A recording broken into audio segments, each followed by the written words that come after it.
नमस्कार, आप देख रहे हैं बिजनेस टुडे बाजार। मैं हूं हर्ष शर्मा। तो बहुत ही महत्वपूर्ण जानकारी निकल कर सामने आ रही है और साथ ही हैरान करने वाली है। जैसा कि हम पीछे काफी दिनों से देख रहे हैं कि जो सेबी है वो म्यूचुअल फंड के स्मॉल कैप को लेकर जिस तरीके से निवेशकों का इन्फ्लो बढ़ता चला जा रहा है उसको लेकर काफी चिंतित थी। यहाँ तक कि फ्रॉड जैसे शब्द का भी इस्तेमाल किया गया, यानी कि झाग उनका साफ तौर पे इशारा था इनडायरेक्ट वे में कि जो स्मॉल कैप है उनमें एक तरीके का बबल देखने को मिल रहा है। उसके बाद हमने देखा भी बाजार में गिरावट आई और जो स्मॉल कैप और मिड कैप से जुड़े स्टॉक्स थे उनमें कम से कम 20 से 30% की गिरावट देखने को मिली और जिसका असर आपके पोर्टफोलियो पर भी साफ तौर पे दिखा। लेकिन अब नई खबर क्या आई है, क्योंकि स्मॉल कैप से ही जुड़ी खबर है और यहाँ पर सेबी ने यहाँ पर एक तरीके से नाराजगी जाहिर करी है म्यूचुअल फंड्स को लेकर, एएमसी को लेकर। तो क्या है ये खबर, पूरा माजरा मैं आपको समझाऊंगा, लेकिन उससे पहले आपसे गुजारिश है कि हमारे चैनल बिजनेस टुडे बाजार को लाइक शेयर सब्सक्राइब करना मत भूलिएगा। अब खबर क्या है, देखिए हम सब ने देखा म्यूचुअल फंड्स को लेके जो सेबी है स्ट्रेस टेस्ट किया गया, देखा गया कि भाई रिडेम्पशन कितनी जल्दी हो सकता है, कितने वक्त में हो सकता है, ताकि एक स्थिति जानी समझी जा सके कि भाई अगर अचानक से लोग जो है रिडेम्पशन बढ़ता है स्मॉल कैप में लेके तो म्यूचुअल फंड्स कितने तैयार हैं। और ऐसी स्थिति अब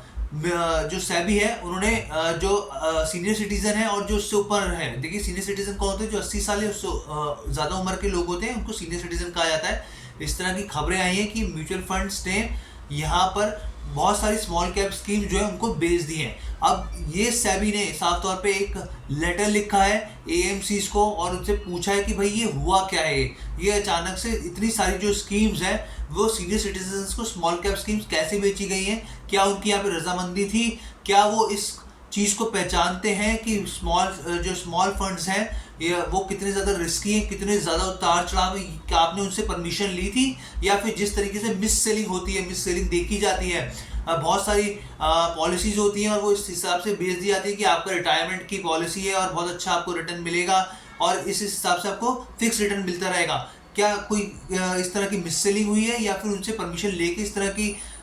जो स्मॉल कैप स्कीम से वो बेची गई, इसको लेकर सेबी ने एएमसी से सवाल पूछा है। देखिए स्मॉल कैप जो होता है, जो दिग्गज निवेशक होते हैं या फिर मार्केट के जो एक्सपर्ट्स होते हैं उनका साफ तौर पे कहना है कि जो स्मॉल कैप होता है उसमें बहुत ज़्यादा उतार चढ़ाव होते हैं। अगर आप शॉर्ट टर्म के लिए देखेंगे तो अचानक से जो आपका पोर्टफोलियो तो अप एंड डाउन आपको देखने को मिलेगा, लेकिन लॉन्ग टर्म के हिसाब से 7-8 साल के हिसाब से जो एक्सपर्ट्स होते हैं उनका कहना होता है कि स्मॉल कैप में 7-8 साल के हिसाब से निवेश की आपको रणनीति रखनी चाहिए, तब आपको एक अच्छा रिटर्न मिल सकता है। सेबी यही समझना चाहता है। यहाँ पर उन्होंने मेल भेजा है एएमसीज को और उनसे पूछा है कि क्या सीनियर सिटीजन्स की रजामंदी थी, क्या उनको पता था कि उनको स्मॉल कैप स्कीम्स बेची जा रही हैं, इसको लेकर आप हमें जानकारी दीजिए। एएमसी से म्यूचुअल फंड्स, बड़े म्यूचुअल फंड हाउसेस से ये जानकारी मांगी गई है और ये अपने आप में बहुत अहम होती है, क्योंकि पहले चिंता थी यहाँ पर स्ट्रेस टेस्ट को लेकर, आप चिंता है निवेशकों को लेकर कि भाई निवेशकों के साथ कुछ मिस सेलिंग तो नहीं हो रही है। तो ये खबर जो है बहुत काम की है। आगे जिस तरीके से इस पर रिपोर्ट आएगी हम आपको बताएंगे। कैसी लगी आपको ये वीडियो कमेंट करके जरूर बताइएगा। बिजनेस टुडे बाजार के साथ जुड़ने के लिए आपका बहुत बहुत धन्यवाद।